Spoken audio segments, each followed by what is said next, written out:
మహోన్నతమైన నామము, శ్రేష్ఠ నామము గల ప్రభు అయిన యేసుక్రీస్తు నామమున అందరికీ వందనాలండి. దేవునికి స్తోత్రాలు. బ్రతికించే దేవుడు, జీవాధిపతి అయిన దేవుడు మనకు అనుగ్రహించిన ఈ నూతన దినాన్ని బట్టి సమస్త మహిమ ఘనత ప్రభావములు యేసుక్రీస్తు ప్రభు ఒక్కరికే చెల్లునుగాక. ఆ అత్యున్నతుడైన దేవుడు ఈ నూతన దినములో మనకు అనుగ్రహించిన దేవుని యొక్క వాగ్దానము కృపావార్త. ద్వితీయోపదేశ కాండము 6వ అధ్యాయము 24వ వచనము. మనకు నిత్యము మేలు కలుగుటకై యెహోవా నేటి వలె మనలను బ్రతికించినట్లు మన దేవుడైన యెహోవాకు భయపడి ఈ కట్టడలనన్నిటినీ గైకొనవలెనని మనకు ఆజ్ఞాపించెను. దేవునికి స్తోత్రం కలుగునుగాక, దేవునికి మహిమ కలుగునుగాక. దేవుని యందు అత్యంత ప్రియమైన దైవ జనాంగమా, దేవుడి దినాన మనకిచ్చిన ఈ వాగ్దానంలో 2 మాటలు ఉన్నాయి. దేవుని వాగ్దానాలు మన జీవితంలో నెరవేరాలి అని అంటే మొట్టమొదట మనం దేవునికి భయపడే వారిగా ఉండాలి.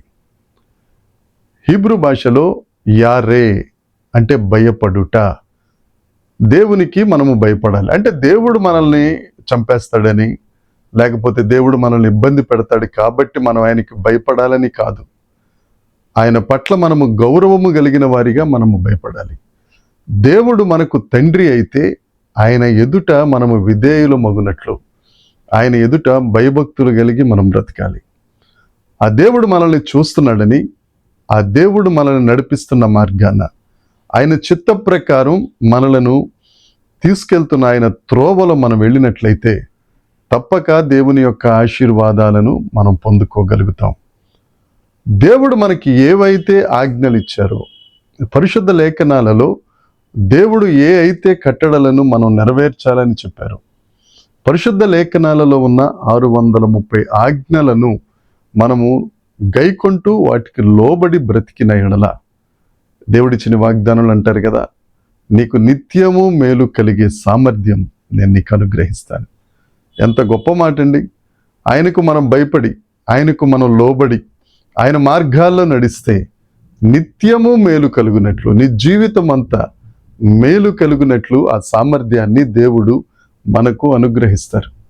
రోమీలకు పౌలు గారు రాస్తూ 8వ అధ్యాయము 28వ వచనం అంటారు, దేవుణ్ణి ప్రేమించు వారికి సమస్తము సమకూడి జరుగుటకై, మేలు కొరకు సమస్తము సమకూడి జరుగుటకై, సమస్తము వారిని వెంటాడుచున్నాయి. నీకు మేలు కలగాలనే సమస్తం.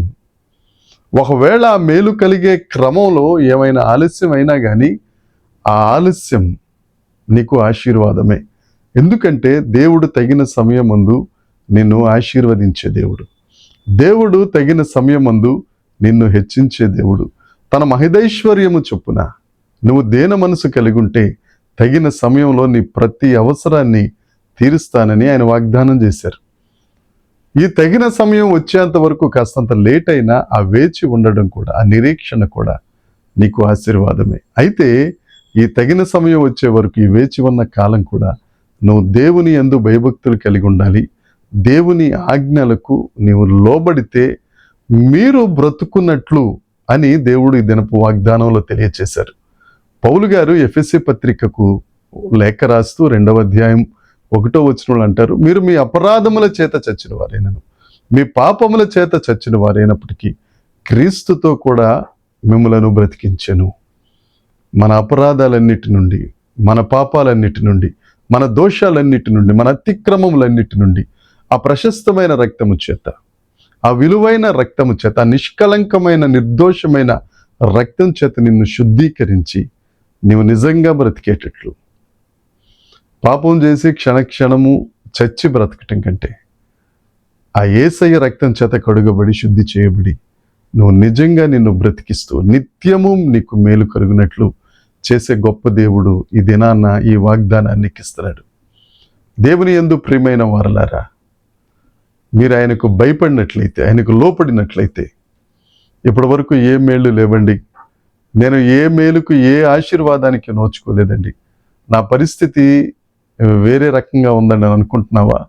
అలాంటి నిన్ను, నీ పరిస్థితిని మార్చి, నీ వేరో రకాన్ని మార్చేసి నిన్ను దేవునికి ఇష్టమైన రకంగా తీర్చిదిద్దుకునే గొప్ప దేవుడు చేతులు చాచి నిన్ను ఆహ్వానిస్తున్నాడు. ఎందుకంటే నీకు నిత్యము మేలు కలగాలని, నువ్వు బ్రతకాలని. నువ్వు శిరస్సు ఉంచి నీకు లోబడతాను ప్రభువా, నీ యందు భయభక్తులు కలిగి ఉంటాను తండ్రి అని ఆయన ఎదుట సాష్టాంగపడినట్లయితే ఈ వాగ్దానం నీ కొరకే. ఈ వాగ్దానాన్ని స్వతంత్రించుకుందాం. దేవుని చేత ఆశీర్వాదాలు పొందుదాం. దేవుడు ఈ మాటలు దీవించును గాక. ప్రార్థన చేసుకుందాం. పరలోకమందున్న మా తండ్రి, పరిశుద్ధుడా, కృపగలిగిన దేవుడా, నీకు వందనాలు చెల్లిస్తున్నాం తండ్రి. దేవ, నిత్యము మాకు మేలు కలగటానికి మమ్మల్ని బ్రతికిస్తూ ప్రభువా మేలుల కొరకే కావలసిన సామర్థ్యమును అనుగ్రహిస్తూ, ఎంతమంది అయితే తండ్రి నేను నమ్ముకుంటున్నారు, ఎంతమంది అయితే నీ ఎదుట వినయ విధేయతలు కలిగి ఉంటున్నారో ప్రభువా, వారందరినీ హెచ్చించే దేవుడుగా, వారందరినీ ఆశీర్వదించే దేవుడుగా నువ్వు వారిని దీవించి వారి ద్వారా మీరు మహిమ పొందుతున్నందుకై ప్రభువా మిమ్మల్ని స్తుతిస్తూ సమస్త మహిమ ఘనత ప్రభావములు మీకు చెల్లిస్తూ యేసుక్రీస్తు నామమున ప్రార్థించి అడిగి వేడుకుంటున్నాం తండ్రి. ఆమెన్. దేవుని కృప మనందరికీ తోడై ఉండును గాక. Amen, amen, amen.